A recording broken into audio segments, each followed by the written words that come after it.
রাসূলুল্লাহ সাল্লাল্লাহু আলাইহি ওয়াসাল্লাম বলেছেন, যখন আমার উম্মত এই 15টা পাপে লিপ্ত হবে, এই 15টা পাপে লিপ্ত হবে, তখন তাদের উপর আল্লাহর পক্ষ থেকে আযাব এবং গজব আসতে শুরু করবে। হাদিস আসলে অনেক আছে, কিন্তু সবগুলো বলার সময় থাকবে না। আমি মূল কয়েকটা বলছি, এগুলোর মধ্যে সব পড়ে যাবে ইনশাআল্লাহ। যখন আমার উম্মত এই 15টা কাজ করবে, তখন তাদের উপর আল্লাহর পক্ষ থেকে আযাব এবং গজব অবধারিত আসবে। এক নাম্বার পাপ যখন এই উম্মতের মানুষ করবে, যখন তারা গনিমতের মালকে ব্যক্তিগত সম্পদ মনে করবে। গনিমতের মাল বোঝেন?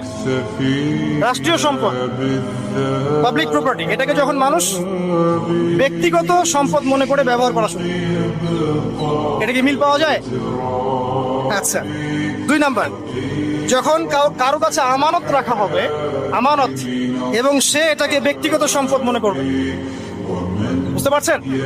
আমানত রেখেছে, এটা খেয়ানত না করাটাই কর্তব্য, কিন্তু এটাকে যখন ব্যক্তিগত সম্পদের মতো মানুষ ইউজ করবে, শেষ করে ফেলবে, নষ্ট করে ফেলবে, তখন আল্লাহর আযাব আসবে।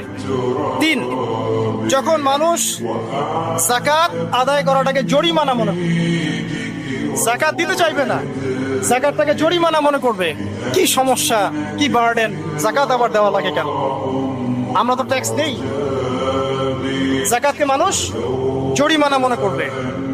একটু চিন্তা করে দেখবেন যে বাংলাদেশে কত % মুসলিম নামাজ পড়ে আর কত % মুসলিম যাকাত দেয়। শুধু যাকাতের টাকাগুলো যদি আমরা একত্রিত করতে পারতাম, বড় বড় মেগা প্রজেক্ট করা সম্ভব ছিল। অনেক বড় বড় প্রজেক্ট করা সম্ভব ছিল অনলি যাকাতের টাকা দিয়ে। আর যাকাতের টাকা 1 বছরে শেষ হয়ে যায়, পরের বছর আবার ঘুরে আসবে। ঠিক আছে, ইসলামিক ইকোনমিক্স এর বেসই হলো যাকাত। এটা নিয়ে আমরা ইনশাআল্লাহ আরেকদিন কথা বলবো। 4 নাম্বার, যখন স্বামী, সমাজের স্বামী যারা আছে, এরা স্ত্রীদের আঁচল ধরে থাকবে। বুঝতে পারছেন? স্বামী স্ত্রীর আঁচল ধরে থাকবে, মানে স্ত্রীর অনুগত, স্ত্রী যা বলবে তাই। আচ্ছা, গায়রত নাই, মানে স্বামী পুরুষত্বের গায়রত নাই।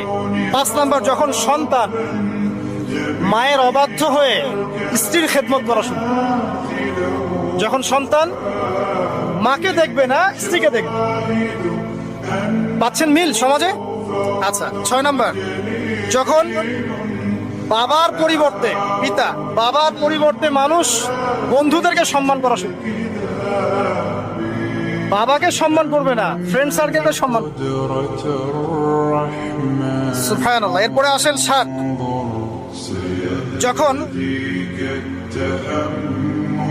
আমার কথা